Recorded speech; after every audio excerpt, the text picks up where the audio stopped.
যে আমি মুণ্ডন কৰোঁ, কৰিলে কি লাভ, নকৰিলে কি লাভ, কৰিলে চুলিখিনি গুচি যাব, নকৰিলে থাকিব। গতিকে ৰংটোৰ নামটোৰ বৈশিষ্ট্যটো অকণমান দিয়কচোন প্ৰভু। কৃষ্ণ। মায়া শব্দৰ অৰ্থ মা মানে সংস্কৃতত নাই, ইয়া মানে য'ত। চতুশ্লোকী ভাগৱতত দ্বিতীয় শ্লোকটোত মায়াৰ বিষয়ে কৈছে। ঋতেৰ্থে যত প্ৰতীয়ত না প্ৰতীয়ত চাত্মানি তদ বিদ্যাদাত্মনো মায়া যথা ভাসো যথা তম। 2:9-34 ভাগৱত দ্বিতীয় স্কন্ধ নৱম অধ্যায় 34 নম্বৰ শ্লোক। তাত কৈছে যে মায়া যিটো বস্তু, গুৰুজনাই ইয়াৰ সুন্দৰ অনুবাদ কৰিছে ভাগৱত দ্বিতীয় স্কন্ধত। মায়া মানে কি? অবস্তুক দেখা হয় বস্তুক আৱৰি, এইহে মোহৰ মায়া জানা নিষ্ট কৰি। নাথাকিতো যেন দেখি চন্দ্ৰমা দুতয়, থাকিতো ৰাহুক যেন কেহো নেদেখয়। সেই মতে মায়া আৰ কৰি ঈশ্বৰক আশাৰ বিষয় সদা দেখায় জীৱক। মায়ায়ে কি কৰে? অবস্তুক বস্তু কৰি দেখুৱায়। দুই ধৰণৰ মায়া আছে, এক হৈছে জীৱ মায়া, এক হৈছে গুণ মায়া। জীৱ মায়াটোৱে আমাৰ মন বুদ্ধি আৰু ভগৱানৰ মাজত এখন পৰ্দা দিয়ে, যাক আৱৰণ বুলি কয়। সেইটো মায়াৰ এটা শক্তি, আৱৰণ শক্তি। আন এটা হৈছে জীৱ মায়াৰ শক্তি বিক্ষেপণ। আমাৰ মনটোক ঈশ্বৰৰ ওচৰৰ পৰা আঁতৰাই ধন টকা পইচা পুত্ৰ পৰিবাৰ খোৱা বোৱা কাপোৰ কানি এই সংসাৰলৈ পেলাই দিয়ে। এইটো হৈছে বিক্ষেপণ। গুণমায়াৰ 3টা গুণ আছে। সত্যম ৰজস তমইতি গুণ প্ৰকৃতি সম্ভৱা নিবধ্নন্তি মহাবাহু দেহে দেহী নাম অব্যয়ম। 14 অধ্যায় 5 নম্বৰ শ্লোক গীতা। হে অৰ্জুন, মোৰ মায়াৰ 3টা গুণ আছে, সত্য ৰজ আৰু তম। ই আত্মাক শৰীৰৰ লগত বান্ধি আছে। এই গুণ 3টাই কেনেকৈ কাম কৰে? 3টা গুণৰ পৰা আমাৰ মনলৈ 3 ধৰণৰ ভাৱ আহে। সত্য গুণৰ পৰা সাত্বিক ভাৱ, ৰজগুণৰ পৰা ৰাজসিক ভাৱ আৰু তমগুণৰ পৰা তামসিক ভাৱ। সত্যগুণ বৃদ্ধি হলে তত্ৰ সত্বম নিৰ্মলত্বাদ প্ৰকাশকম অনাময়ম সুখ সঙ্গেন বধনাতি জ্ঞান সঙ্গেন চানঘ। 14 অধ্যায় 6 নম্বৰ শ্লোক গীতা। সত্যগুণ হৈছে নিৰ্মল প্ৰকাশময়, ভক্তিৰ প্ৰকাশ বন্তি গছি হৃদয়ত জ্বলাই দিয়ে, অজ্ঞান অন্ধকাৰ যিমান আছে চব নাশ হয়। আৰু তেতিয়া সুখ আৰু জ্ঞানৰ লগত আত্মাক শৰীৰৰ লগত বান্ধে। সাত্বিক ভাৱ অহাৰ লগে লগে মানুহ ধীৰস্থিৰ হয়, ঈশ্বৰমুখী হ'ব বিচাৰে, সমস্ত প্ৰাণীৰ প্ৰতি প্ৰেম ভাৱ জাগ্ৰত হয়, আপোনাৰ দৃষ্টিকোণত সাত্বিকতা আহে, হিংসা ইত্যাদিৰ পৰা আপুনি আঁতৰত থাকিব বিচাৰে।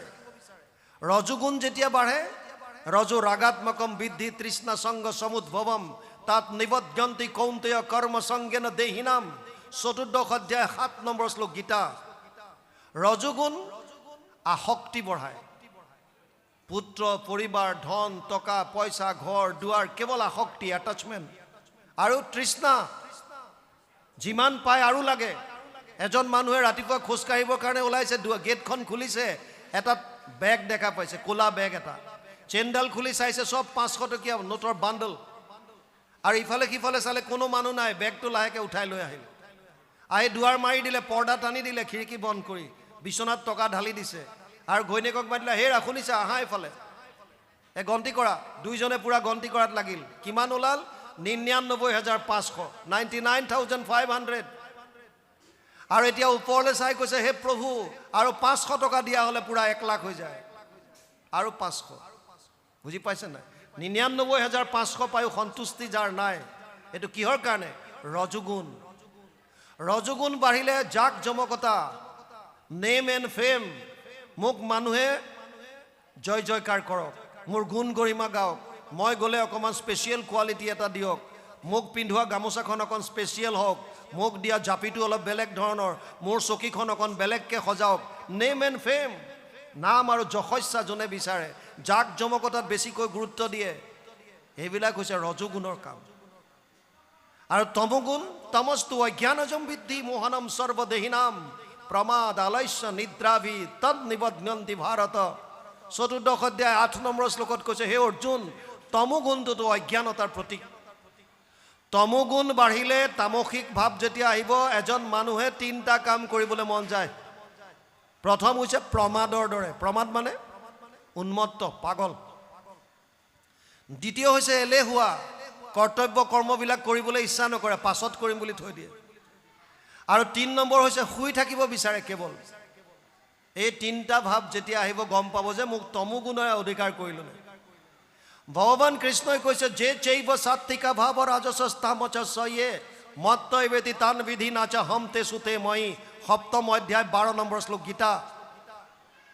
হে অৰ্জুন, এই তিনিটা ভাৱ মোৰ পৰাই আহিছে, আৰু এতিয়া যাৰ যেনেকুৱা ভাৱ হয় সি সেইমতে আনন্দ বিচাৰি ঘূৰি ফুৰিছে। কোনোবাই শুই পেলাই আনন্দ লাভ কৰিব বিচাৰিছে, কোনোবাই কাম নকৰাকৈ বহি থাকি বিচাৰিছে, কোনোবাই কৰ্ম কৰি পেলাই বিচাৰিছে, কোনোবাই টকা পইচা ঘটি বিচাৰিছে। বিভিন্নজনে বিভিন্ন কথা, কেনেকৈ যাৰ যেনেকুৱা ভাৱ। কিন্তু যেতিয়ালৈকে আমি মায়াৰ মাজত বিচাৰি ফুৰিম তেতিয়ালৈকে এই আনন্দটো নাপাওঁ, কাৰণ মায়া হৈছে অবস্তুক বস্তু কৰি দেখুৱাইছে। আজি য'ত আপুনি সুখ বুলি ভাবিছে কাইলৈ তাত সুখ নাপায়। সেইকাৰণে যদি আনন্দ লাগে তেতিয়াহ'লে ইয়াত কৈছে কৃষ্ণৰ ওচৰ যাব লাগিব, নহ'লে কেৱলেহে আয়ু ব্যৰ্থ হোৱে মাত্ৰ পৰম দুখক পাৱে। ধন টকা পইচা ঘৰ দুৱাৰ এইবিলাক আনন্দ যদি বিচাৰিছে, মিনিমাম চলিবৰ কাৰণে যিখিনি লাগে কৰ্তব্য কৰ্ম কৰিছে আপুনি, একো আপত্তি নাই। কিন্তু আসক্ত যেতিয়া হ'ব সেইটো বস্তুত, এতিয়া কৈছে কেৱল মাত্ৰ ব্যৰ্থ, এইবিলাক কাম নাই। কেৱলেহে আয়ু ব্যৰ্থ হোৱে মাত্ৰ পৰম দুখক পাৱে, সেইমতে শ্ৰম কৰিলে জানিবা একোৱে সুখ নাপাৱে। তাত নাপাব আপোনালোকে। ক'ত পাব? মুকুন্দ পদক যিটো জনে ভজে যেনমতে সুখী হয়, একোৱে উপায় সীমত কৰিয়া নহিকে সুখী নিশ্চয়। যদি আনন্দ পাব বিচাৰিছে এটাই উপায় দিছে, কেৱল মুকুন্দৰ পদক আঁকোৱালি লওক। মানে কৃষ্ণত একান্ত শৰণ, সমস্ত প্ৰাণীৰ প্ৰতি বিষ্ণুময় ভাৱ, আৰু ভকতৰ লগত যিমান পাৰে প্ৰভু ভগৱন্তৰ লীলাসমূহৰ শ্ৰৱণ কীৰ্তন। কিয় ভগৱানৰ লীলা শুনিম? কি হ'ব লাভ? জন্ম কৰ্ম চমে দিব্যম এবং যো ব্যক্তি তত্ত্বতঃ ত্যক্ত্বা দেহ পুনৰ্জন্ম নেতি মামেতি পাণ্ডৱ। 4ৰ্থ অধ্যায় 9 নম্বৰ শ্লোক গীতা। হে অৰ্জুন, মোৰ জন্ম কৰ্ম চব দিব্য। সেইকাৰণে যিসকলে শ্ৰৱণ কৰি ইয়াৰ তত্ত্বটো বুজি লয় সেইসকলে শৰীৰ ত্যাগ কৰাৰ পাছত মোক পাব, ইয়াত কোনো সন্দেহ নাই। সেইকাৰণে আমি প্ৰভু ভগৱন্তৰ লীলাসমূহ শ্ৰৱণ কীৰ্তন কৰিব লাগে। ইয়াতো কৈছে মুকুন্দ পদক যিটো জনে ভজে যেনমতে সুখী হয়, একোৱে উপায় সীমত কৰিয়া নহিকে সুখী নিশ্চয়। তাৰ পাছত কৈছে কেতিয়া কৰিব এইটো ভক্তি, কেতিয়া কৰিব? প্ৰহ্লাদে কৈছে ঘোৰ সংসাৰক যাবে নতু পাৱে, শৰীৰ সুদৃঢ় থাকে ভগৱন্ত পদ সেৱা কৰিবাক লাগে যত্ন কৰিবাকে। যেতিয়া শৰীৰ আপোনাৰ সুদৃঢ় হৈ আছে, আপুনি দেখা পায়, কাণেৰে শুনে, বহি থাকিব পাৰে, শৰীৰ একদম সুঠাম সুস্থ সবল, সেই সময়ৰ পৰা ঈশ্বৰ ভক্তি কৰক। যেতিয়া আপুনি তলত বহিব নোৱাৰে বা বহি থাকিলে অলপ সময় বহিলে হাত ভৰি বিষায়, কাণেৰে নুশুনে, চকুৱে নেদেখে, যেতিয়া বয়স হৈ আহিব, বয়সৰ চাপ পৰিব, লোকচান একো নাই। কিন্তু যিটো আনন্দ আপুনি বয়সৰ আৰম্ভণিত যিটো পাব, জীৱনটো আপুনি সুন্দৰ মাৰ্গ এটাত যেতিয়া কথাখিনি জানি লৈ আগবঢ়াই নিব পাৰিব, সেইটো বস্তু পিছত গম পালে নহ'ব ন। আপুনি যৌৱনটো ঘূৰাই আনিব নোৱাৰে, আগৰ দিনখিনি ঘূৰাই আনি আকৌ শুদ্ধ কৰিব নোৱাৰে। সেইকাৰণে জীৱনৰ আৰম্ভণিত এয়া জনাৰ কথা কৈ আছে। পুৰুষৰ আয়ু শতেক বৎসৰ অৰ্ধেক নিদ্ৰাতে যায়, কিছু ফল নাই ৰাত্ৰিত শয়ন কৰিয়া থাকে সদায়। ইয়াৰ কাৰণে ৰৈ থাকিও লাভ নাই। কিয়? পুৰুষৰ আয়ু শত বৰিষ সাক্ষাৎ, তাহাৰ অৰ্ধেক যায় বিফলে নিদ্ৰাত। প্ৰহ্লাদে কৈছে মানুহৰ আয়ু কেৱল 100 বছৰ, তাৰ আধাটো শুই থাকোঁতে যায়। 50 বছৰ আমি টোপনি মাৰোঁ, আৰু 20 বৰিষ যায় বালক ক্ৰীড়াত, আৰু 20 যায় জৰা অৱস্থাত। 20 বছৰ খেলা ধূলা কৰি থাকোঁতে মাইনা সৰু হৈ আছে, গাত কথা লগা নাই, কৰিব লাহে লাহে ভক্তি, এতিয়া গুৰুগৃহত নোসোমাই, নালাগে সোমাব, ই সৰু হৈ আছে, অকণমান ডাঙৰ হ'লে যাব। বুজা নাই? এনেকৈ কৰি থাকোঁতে 20 বছৰ পাৰ হৈ গ'ল, আৰু বৃদ্ধ অৱস্থাত যাব নোৱাৰে, হাত ভৰিয়ে লগ নিদিয়া হ'ল, চকুৰে নেদেখা হ'ল, কাণে নুশুনা হ'ল। তেতিয়া তেনেকৈ 20 বছৰ জৰা অৱস্থাত গ'ল। থাকিল কিমান? 50 বছৰ শুওঁতে গ'ল, 20 বছৰ বাল্য অৱস্থাত গ'ল, 20 বছৰ বৃদ্ধ অৱস্থাত গ'ল, 50, 40, 90 থাকিল কিমান? 10 বছৰ। জীৱা অৱশেষ আয়ু থাকয় যুৱাত, সিও কামে ক্ৰোধে লোভে যায় অজ্ঞানত লেঠা শেষ। সেইকাৰণে প্ৰহ্লাদে বৰ সুন্দৰভাৱে কৈছে, পুৰুষৰ আয়ু শতেক বৎসৰ অৰ্ধেক নিদ্ৰাতে যায়, কিছু ফল নাই ৰাত্ৰিত শয়ন কৰিয়া থাকে সদায়। বালক কালৰ পৰা জানা যায় বিংশতি বৰিষ মানে নানা ক্ৰীড়াৰত নুগুচে মনত পুৰুষে তাক নাজানে। বালক কালৰ পৰা 20 বছৰ গুচি গ'ল, আয়ু ব্যৰ্থ যায়, যুৱ পাইলে আহি পাছৰো বিংশতি যায়, অসমৰ্থ ভৈলে বল দূৰ গ'লে কিছু তাৰ ক্ষমা নাই। বৃদ্ধ বয়সতো আকৌ 20 বছৰ গ'ল, অসমৰ্থ হ'ল, তেতিয়া কি হ'ল? তথাপিতো মন পূৰণ নাযায়, শৰীৰত বল নাই, আকুল ব্যাকুল লাখুটিক ধৰি আনে দ্ৰব্য সৰ্বদাই।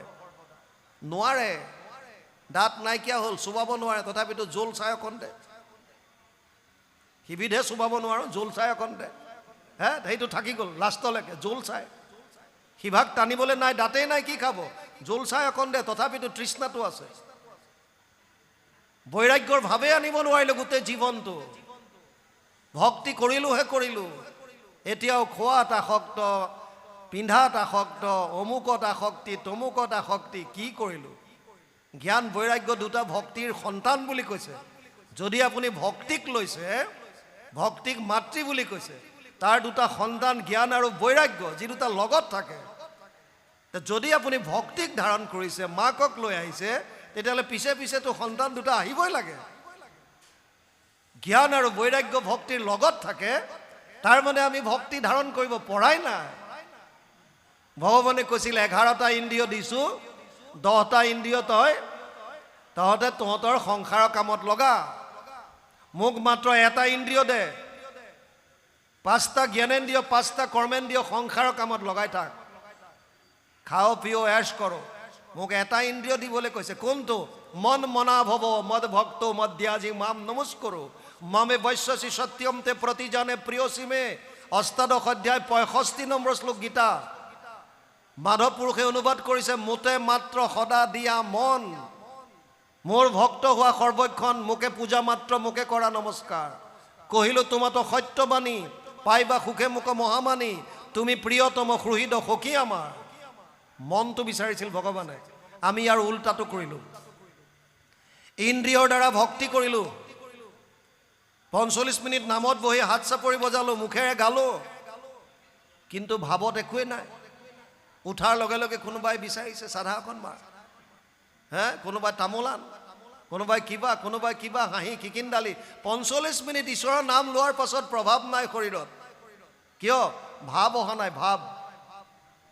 এবাৰ লখিমপুৰত অনুষ্ঠান কৰি অহাৰ পাছত কেইজনমান বয়সস্থ মানুহ, তেওঁলোক চাগে ৰাতি একত্ৰিত হৈ আলোচনা কৰি আছিল, আৰু যিজনে মোক কণ্টেক্ট কৰিছিল সেইজনৰ ফোনৰ পৰা মোক 2বাৰ কণ্টেক্ট কৰিলে, আৰু কৰি পেলাই ক'লে যে বাপ আপোনাৰ সময় অকণ আছেনে? বোলো কওকচোন। কৈছে আমাৰ ঘৰত কেইজনমান জ্যেষ্ঠ ব্যক্তি লগ হৈছে, আপোনাক প্ৰশ্ন এটা দিনত কৰিবলৈ সুবিধা কৰিব নোৱাৰিলে, এতিয়া সুধিব বিচাৰিছে। বোলো কওকচোন কি? তেওঁলোকে কৈছিল যে মালা জপত আপোনাৰ কমেণ্ট কি? মই বোলো মোৰ নিজস্ব কমেণ্ট একো নাই, কবিৰ দাসৰ দোহা এটা শুনক। মই নিজে খুব কম কথা কওঁ মোৰ নিজৰ। কবিৰ দাসে কি কৈছে সেইটোকে শুনক। বোলে কওক। মই ক'লো মালা তো কৰ্মে ফিৰে, জীৱ ফিৰে মুহ মাহি, মন বেচাৰা চৌধি ফিৰে, এছো সুমিৰণ নাহি। মালাডাল লৈ পেলাই হাতত আমি হাতেৰে কৰি থাকিলোঁ, মালাটো কৰ্মে ফিৰে, জীৱ ফিৰে মুহ মাহি, জীৱৰ ভিতৰত আমি ৰাম ৰাম ৰাম ৰাম ৰাম ৰাম ৰাম ৰাম কৈ আছোঁ, কিন্তু মনটোৱে যদি কাৰ ঘৰলৈ কোন আহিছে, ক'ত কি হৈছে, কোনে কি কৰিছে, এইবিলাক যদি চিন্তা কৰি থাকে, তেনেকৈ ঈশ্বৰ চিন্তা হ'ব নেকি? ভাৱগ্ৰাহী জনাৰ্দন। ভক্তি মাৰ্গৰ মূল বস্তু হৈছে ভাৱ। কৰ্ম আপুনি এটাই কৰিছে, ভাৱ কি? এগৰাকী বুঢ়ী মানুহে নাতিটোৰ কাৰণে ৰুটি মাৰিছে, ভাৱ মমতা। গাঁৱৰ কেইজনমান কাষৰ এগৰাকী মানুহ আহি পেলাই ক'লে, আইতা আমাৰ ছোৱালীজনী চাবলৈ কাইলৈ 10-15 জন মানুহ আহিব, আপুনি ৰুটি 100খন বনাই দিব লাগে, 5 টকাকৈ দিম। আইগৰাকীয়ে ধুনীয়া ৰুটি মাৰে, গোল গোল ধুনীয়া, আৰু 5 টকাকৈ দিব বুলি ক'লে। সেইদিনাও ৰুটি মাৰিছে। ভাৱটো কি? এখনত 5 টকা, তাৰমানে 100খন মাৰি দিম, 500 টকা পাম। বুজি পাইছে নাই? ৰুটিটো একেই বেলি আছে। কেইদিনমানৰ পাছত গাঁৱৰ যুৱক কেইজনমান আহি কৈছে, আইতা ভাগৱত পাঠ কৰিম বুলি ভাবিছোঁ, ভকত বহুত আহিব দূৰ দূৰৰ পৰা, গতিকে আপুনি সুন্দৰ ৰুটি বেলি দিয়ে, সেইদিনা কিন্তু আমাক ৰুটি বেলি দিব লাগিব। আৰু সেইদিনাও আইগৰাকীয়ে ৰুটি মাৰিছে। ভাৱটো কি তেতিয়া? সেৱা ভাৱ। ফলটো এতিয়া কোনে কোনটো পাব? কামটো এটাই কৰিছে, ৰুটি নাতিটোৰ কাৰণেও মাৰিছে, ৰুটি কাষৰ মানুহ ঘৰৰ কাৰণেও মাৰিছে, ৰুটি সমাজৰ কাৰণেও মাৰিছে। কৰ্ম যদিও এটা, ফলটো তিনি ধৰণৰ আহিব। ভাৱ যিটো সেৱা ভাৱত কৰিছে তাৰ ফলটো উত্তম। বুজি পালেনে নাই? কৰ্মটো আপুনি কৰি আছে, ইন্দ্ৰিয়ৰ দ্বাৰা কৰ্ম কৰি আছে, ভাৱত কি আছে? সেইকাৰণে ভক্তিকো ভাৱত ভাগ কৰিছে নহয় কপিল, আপুনি ভক্তি যুগত পাব ৩য় স্কন্ধত। ভক্তিকো তিনি ভাগ কৰিছে, সাত্বিক ভক্তি, ৰাজসিক ভক্তি, তামসিক ভক্তি, আৰু এটা নিষ্কাম ভক্তি। আকৌ সেই সকাম ভক্তি তিনিটাৰ আকৌ তিনিটা ভাগ কৰিছে, উত্তম, মধ্যম, কনিষ্ঠ। আকৌ সিহঁতৰ নৱবিধকে সাধন দি পেলাই ৮১ বিধ ভক্তি বুজাইছে কপিলে। গতিকে কেৱল ভাৱৰ ওপৰত ভাৱ। সেইকাৰণে ভগৱানে কৈছে মনটো মোক দে, কিন্তু আমি মনটো নিদি ইন্দ্ৰিয়ৰ দ্বাৰা কৰিছোঁ। ইয়াত এতিয়া কৈছে শেষ সময়ত আমাৰ কি অৱস্থা হয়গৈ?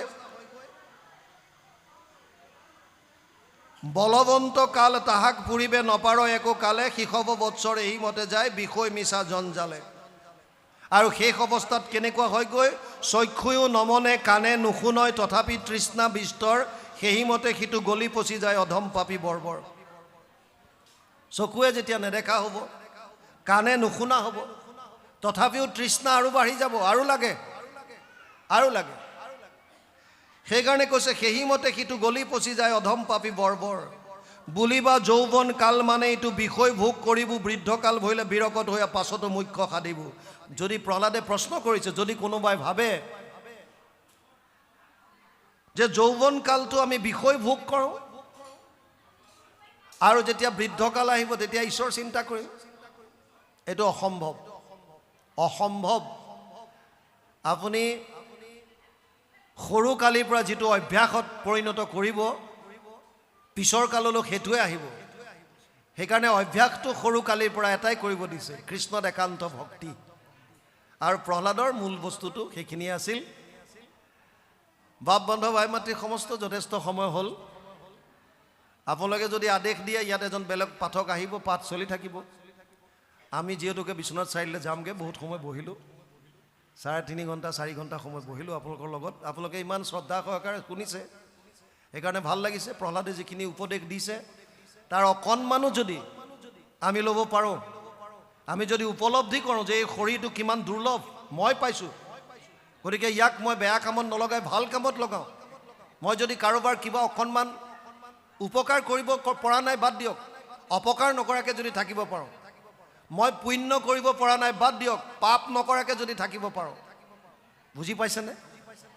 মই কাৰো উপকাৰ কৰিব পৰা নাই, একো নাই, আপুনি কৰিব পৰা নাই, একো নাই, সংসাৰ চলি থাকিব, কিন্তু কাৰো অপকাৰটো নকৰিব। চেষ্টা কৰিব লাগে যাতে মোৰ দ্বাৰা কোনো প্ৰাণীয়ে যাতে মনত আঘাত পাব নালাগে, এইটো আমি চেষ্টা কৰিব লাগে। গতিকে যদি সেইখিনিকে বুজি লওঁ, প্ৰহ্লাদে কৈছে আমাৰ ইমান এটা দুৰ্লভ শৰীৰ পাইছোঁ, এই শৰীৰটো পোৱাৰ পাছত সকলোৰে এটাই কৰ্তব্য হোৱা উচিত, আমি কৃষ্ণত একান্তভাৱে ভক্তি কৰা উচিত। গতিকে আপোনালোকে যদি আজ্ঞা কৰে, কি কৰিব? পাঠ যাবনে নে কি বাপ? সামৰিব কৈছে? আচ্ছা, সামৰাৰ ওপৰতে আহি গৈছে আদেশ, তেতিয়াহ'লে আমি সামৰিম। সাধাৰণতে এটা ঘটনা হয়, আমি শুনি পেলাই গ্ৰহণ কৰিব পৰা ব্ৰেইনৰ যিটো কেপাচিটি, এইটো আচলতে 45 মিনিট। এইটো একদম বিজ্ঞানসন্মত এটা বস্তু। এটা বৈঠকত বহি পেলাই শুনি পেলাই গ্ৰহণ কৰিব পৰা যিটো ব্ৰেইনৰ কেপাচিটি আমাৰ আছে, এইটো কেৱল 45 মিনিট সময়হে থাকে। সেইকাৰণে স্কুল কলেজৰ পিৰিয়ডবিলাক বহুত চিন্তা কৰি আগৰ মানুহে 45 মিনিট সময় ৰাখিছিল, 45 মিনিট। কিন্তু ঈশ্বৰৰ কথাৰ ক্ষেত্ৰত ইয়াৰ ব্যতিক্ৰম আছে, মই নকওঁ যে নাই, কাৰণ শুকদেৱে 7 দিন 7 ৰাতি কৈছিল, পৰীক্ষিতে 7 দিন 7 ৰাতি শুনিছিল। বৰ্তমান সেইখিনি শাৰীৰিক সক্ষমতা থকা না শুকদেৱ আছে না পৰীক্ষিত আছে। তথাপিও আমি 3-4 ঘণ্টা সময় এনেকৈ বহি শুনিব পাৰোঁ, আৰু ইয়াতকৈ বেছি দীঘলীয়া হ'লে আমাৰ ভয় লাগে। সেইদিনা মাজতে ফাংচনত, বিহুৰ ফাংচনত এজনে গাই আছে, প্ৰগ্ৰেম শেষ নকৰাই হ'ল, আনফালে ষ্টেজৰ সন্মুখত এটাই লাখুটি লৈ পেলাই অগাদয়া কৰি আছে। গায়কজনে মাজে মাজে সোধে, হেৰা তুমি কি কৰিছা? অগাদয়া কৰি আছে বোলে। নাই নাই, তুমি গাই থাকা, তোমাৰ লগত একো কথা নাই। আকৌ গাবলৈ ধৰে, সি লাখুটিডাল লৈ ইফালে সিফালে চাই অগাদয়া কৰি আছে ষ্টেজৰ আগত। গায়কটোৱে আকৌ সোধে, হেৰা তুমি কি কৰি আছা আগত? নাই, তুমি গাই থাকা, তোমাৰ লগত একো কথা নাই। 4-5 বাৰমান সোধাৰ পাছত কৈছে তোমাৰ লগত মোৰ একো কথাই নাই, তুমি গাই থাকা, তোমাৰ প্ৰগ্ৰেম তুমি জাৰি ৰাখা, মই সেই মানুহটোক বিচাৰিছোঁ কোনে তোমাক মাতি আনিছিল। বুজি পাইছে হা? আমাৰ ক্ষেত্ৰতো আপোনালোকে পিছত বোলে এই গগৈ বাপক মাতক, কোনে মাতিছিলে, এই ফৌজিটোক মাইক নেৰা হ'ল বুলি, সেইকাৰণে আমি ভাবিছোঁ ৰসতে এৰি দিয়াই ভাল। আপোনালোকৰ পৰা আদেশ আহিছে, আপুনি কিবা সুধিব বিচাৰিছে নেকি? কৃষ্ণ কৃষ্ণ, আমি খুহুতীয়া প্ৰশ্ন এভাগ সুধিব বিচাৰিছোঁ। আমাৰ প্ৰশ্নভাগ হ'ল, আমি দীপক ব্ৰহ্মবাবক লগ পাইছিলোঁ, জগত বনীয়া প্ৰভুক লগ পাইছিলোঁ, আৰু এতিয়া শেহতীয়াকৈ আপোনাৰবাবকো আমি 2বাৰ লগ পাইছোঁ, কিন্তু সোধা নাই। এতিয়া সুধিবলৈ আমি অকণমান প্ৰয়াস কৰিছোঁ যে আপোনাৰ নামটো, গতিকে ৰংটোৰ নামটোৰ বৈশিষ্ট্যটো অকণমান দিয়কচোন প্ৰভু কৃষ্ণ। আমাৰ প্ৰশ্ন এইটোৱেই।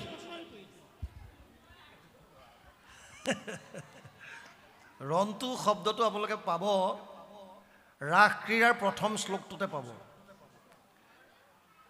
10ম স্কন্ধৰ 29 নম্বৰ অধ্যায়ৰ প্ৰথম শ্লোকটো যেতিয়া চাব, তাত আপুনি ৰন্তু শব্দটো পাব। বুজি পাইছে? গতিকে তাৰ পৰাই অনুমান লগাই লওক আৰু, বাকীনো কি ক'ম। বাকী নামত একো নাই, প্ৰভু ভগৱন্তৰ দাস হিচাপে থাকিবলৈ দিয়ক, আশীৰ্বাদ কৰিবলৈ দিয়ক, আন একো নাই, সেইটোৱে আছে। আমি কওঁ বুলি একো ক'বও নোৱাৰোঁ। প্ৰভু ভগৱন্তৰ হৃদয়স্থিত হৈ যিধৰণে আগবঢ়ায় সেইমতে আগবাঢ়োঁ। গতিকে আন একো নাই, অকণমান শেষত উপদেশ আছে, পঢ়ি দিয়ক। বাপ সিফালে পাঠটোত চাওক, সিফালে যাওক, শুনা সামাজিক ভাগৱতৰ কথা, সিফালে শুনা সামাজিক, সেইকণতে হয়।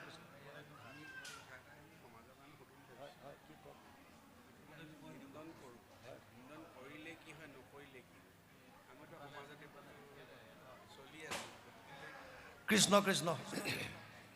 বাপে মনে মনে কথা এটা কৈছে যে আমি মুণ্ডন কৰোঁ, কৰিলে কি লাভ, নকৰিলে কি লাভ।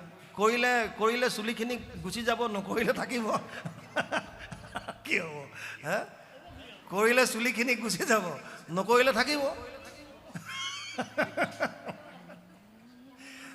কথা তেনেকুৱা নহয়। ভাগৱতত যদি যায়, এই মুণ্ডন প্ৰক্ৰিয়াটো মৃত্যুৰ সমান এটা প্ৰায়শ্চিত্ত বুলি দেখুৱাইছে। 2-3টা জেগাত ভাগৱতত আহে। প্ৰথম আহিছে অশ্বত্থমাৰ ক্ষেত্ৰত। অশ্বত্থমাই যেতিয়া পঞ্চপাণ্ডৱৰ 5জন পুত্ৰক বধ কৰে, তেতিয়া অৰ্জুনে প্ৰতিজ্ঞা লৈছিল, অধম দ্বিজৰ মাথা গোটক আনি জেভে আনি নিদো তোক, মই তেতিয়ালৈকে তোৰ দুষ্ময় শোকটো মই নুগুচাওঁ। তাৰমানে সেই অধম দ্বিজ মানে অশ্বত্থমাৰ মই ডিঙি কাটি আনি তোক দিম, এইটো মোৰ প্ৰতিজ্ঞা। আৰু কৃষ্ণক সাৰথী হিচাপে লৈ গৈ যেতিয়া অশ্বত্থমাক ধৰি আনিছিল, হাত ভৰি বান্ধি একেলগে লাডু কৰি ভৰি হাত একেলগে মিলাই বান্ধি আনিছে ৰথত, আৰু ধপচকে যেতিয়া পেলাই দিলে, তেতিয়া দ্ৰৌপদীয়ে চিঞৰি উঠিছিল, মুচ্যন্তি মুচ্যন্তি বুলি, খুলি দিবলৈ কাৰণে কৈছিল। যেতিয়া খুলি দিবলৈ ক'লে, এতিয়া অৰ্জুন দুমোজাত পৰি গ'ল। অৰ্জুনে প্ৰতিজ্ঞা কৰিছে যে অশ্বত্থমাৰ ডিঙি কাটিম। যুধিষ্ঠিৰেও আজ্ঞা দিলে যে ইয়াক বধ নকৰিবা, খুলি দিয়া। দ্ৰৌপদীৰ লজিক আছিল যে মই মোৰ 5টা পুত্ৰ হেৰুৱাই পেলাই আজি যিটো দুখ পাইছোঁ, গৌতমীয়ে দ্ৰোণাচাৰ্যৰ পত্নীয়ে দ্ৰোণাচাৰ্যক ইতিমধ্যে হেৰুৱালে, আৰু যদি আজি একমাত্ৰ সন্তানটো যদি হেৰুৱায়, তেতিয়াহ'লে সেইগৰাকী মাতৃৰ অৱস্থা কি হ'ব? সেইকাৰণে তেওঁৰ উদাৰতা দেখুৱাই পেলাই কৈছে যে নাই নাই, এওঁক কোনোমতে বধ নকৰিবা, মাকৰ মুখলৈ চাই পেলাই ইয়াক এৰি দিয়া। অৰ্জুন যেতিয়া দ্বিধাত পৰে, তেতিয়া কৃষ্ণৰ মুখী হয়, আৰু সেই সময়তো অৰ্জুনে সখাৰ মুখলৈ চাইছে। ভগৱান অতি কোনো সময়ত বিৰাট বেছি নৌটংকী কৰি দিয়ে। কৃষ্ণই ক'লে, সখা শাস্ত্ৰৰ কথা এটা কওঁ মনে মনে, যে কি বিপ্ৰক বধ কৰিব নাপায় আৰু আততাইক এৰি দিব নাপায়। বুজি পালে নাই? বিপ্ৰক বধ কৰিব নালাগে, আততাইক এৰি দিব নালাগে। আততাই মানে কাৰোবাৰ ঘৰত জুই দিয়া, কোনোবা সন্তান কাটি পেলোৱা, চব আততাই এইবিলাক। এতিয়া অৰ্জুনে কৈছে, তাৰমানে ক'লা কি তুমি? এই অশ্বত্থমা বিপ্ৰও হয় আৰু আততাইও হয়। এতিয়া মই এৰিম নে ধৰিম, মাৰিম, কি কৰিম এতিয়া? আৰু তাৰ পাছত তেতিয়া তেওঁ মনত চিন্তা কৰি পালে কি, যে মোৰ প্ৰতিজ্ঞাও য'ত থাকিব আৰু য'ত ইয়াৰ বধো নহ'ব, তেনেকুৱা এটা উপায় উলিয়ালে মুণ্ডন। এতিয়া বহুতে কয় আগতে, মই অৱশ্যে দেখা নাই, সঁচা কথা কওঁ, তোমালোকে কিছুমান ক্ৰিটিকেল বস্তু ইউটিউবত নিদিবা, যিবিলাক অকণমান কিবা আমি ঘৰুৱাভাৱে আলোচনা কৰিছোঁ, ভিউজ ল'বৰ কাৰণে দি লাভ নাই। আগতে বোলে কলহ এটাত মাক বাপেকৰ নাম লিখাই পেলাই গৈ পেলাই মাৰ মাৰি দিয়ে। মই নাজানো, মই দেখা নাই, কাৰণ আমি জন্মৰ পৰা যিটো পাইছোঁ আমাৰ সম্পূৰ্ণৰূপে 100% আমাৰ গাঁৱৰ মানুহ চব এক শৰণত আছে। তে আমি সৰুৰে পৰা এটা পৰিৱেশে পাইছোঁ, কেৱল গুৰুজনা, বেলেগ আমাৰ গাঁৱত কোনো নাই, কোনো এঘৰ নাই, চব শ্ৰীমন্ত শংকৰদেৱ সংঘৰ সংগী, সংগঠন এটা, প্ৰাথমিক এখন, এটা খেল, গতিকে কোনো খেলি মেলি নাই। সেইকাৰণে আমি এইবিলাক বস্তু পোৱা নাই, কিন্তু শুনিছোঁ যেনেকৈ কলহত বোলে লিখাই লয় পানীত লৈ গৈ মাৰ মাৰি পেলাই ভাঙি দিয়ে, তাৰ পাছত সেইটো যে এটা শাস্তি হৈ গ'ল নে নাই, এটা অপৰাধ হ'ল নে নাই, সেইটো কাৰণে বোলে পিছত নহয় সেইটো এটা হৈ যোৱাৰ কাৰণে মুণ্ডন কৰি পেলাই, তাৰমানে কাৰণ অপৰাধী হ'ল, হত্যাৰ অপৰাধী কাৰণে প্ৰায়শ্চিত্তৰ কাৰণে মুণ্ডন কৰায়। বুজি পাইছেনে? আকৌ কিছুমান আপুনি এতিয়াৰ লজিক চাওক, যেতিয়া ইন্দিৰা গান্ধীৰ মৃত্যু হ'ল তেতিয়া ৰাজীৱ গান্ধীয়ে কিন্তু মুণ্ডন কৰা নাই। বুজি পাইছে নাই? শচীন তেণ্ডুলকাৰৰ দেউতাক ঢুকাওঁতেও সেই সময়ত যিটো পেপাৰ পত্ৰ আমি পাইছিলোঁ, মাক নে দেউতাক কোন আছিল, তেওঁ তেতিয়াও কিন্তু মুণ্ডন কৰা নাই। কিয়? তেনেকুৱা বোলে উপায় আছে যে যদি কিবা কাৰণত তেওঁ মুণ্ডন কৰিব নিবিচাৰে, তেতিয়াহ'লে কিবা অৰ্থৰ প্ৰায়শ্চিত্ত দিলে হ'ল আৰু। যদি তেনেকুৱা আছে তেতিয়া কিয় কৰিব লাগে? বুজি পাইছে নাই? বুজি পাইছেনে? সেইকাৰণে আপুনি সেইটো পাব, ৰুক্মবীৰৰ ক্ষেত্ৰত পাব, ভগৱান কৃষ্ণই প্ৰতিজ্ঞা কৰিছিল যে ৰুক্মিণীক হৰণ কৰি আনোতে ৰুক্মক বধ কৰিব, আৰু কৰিবৰ কাৰণে তেওঁ যেতিয়া ৰেডি হ'ল তেতিয়া ৰুক্মিণীয়ে ভৰিত ধৰিলে যে হে স্বামী, মোৰ এই বিবাহৰ সময়ত বা মোক হৰণ কৰি অনাৰ সময়ত যদি মোৰ দাদাক মৃত্যুদান দিয়া, তেতিয়াহ'লে এইটো সমাজত চিৰদিনলৈ মোৰ এটা থাকি যাব। সেইকাৰণে মই তোমাক অনুৰোধ কৰিছোঁ, এটলিষ্ট এই সময়ত তুমি মোৰ দাদাক বধ নকৰিবা। আৰু তেতিয়াও ভগৱান কৃষ্ণই চক্ৰৰ দ্বাৰা তেওঁক মুণ্ডন কৰি এৰি দিয়ে। বুজি পাইছেনে? গতিকে তেনেকুৱা কিছুমান শাস্ত্ৰত আছে, গতিকে যিসকলে কৰিছে তেওঁলোকে কোনো শাস্ত্ৰত পাইছে কৰিব লাগে। মই প্ৰথমে আলোচনা কৰিছোঁ, যোনে যোন শাস্ত্ৰ পঢ়িছে সেই শাস্ত্ৰৰ মতে চলিছে। গতিকে আমি কাকো নিন্দা কৰিব নাপায়, যোনে যেনেকৈ চলিছে তেওঁলোকৰ মতে চলিছে। আমি এনেকৈ পাইছোঁ, এনেকৈ ভাবিছোঁ, সৰুৰে পৰা জন্মৰ পৰা তেনেকৈ পাইছোঁ, গতিকে আমি তেনেকৈ চলিছোঁ, আৰু কিবাটো নাই নহয়। বেছি নুসুধিব, নহ'লে ভয় লাগে আৰু, ফৌজি মানুহ হৈ গ'ল। যদি অকণ উপদেশ আছে পাঠ কৰক আৰু যাওঁ। কৃষ্ণ।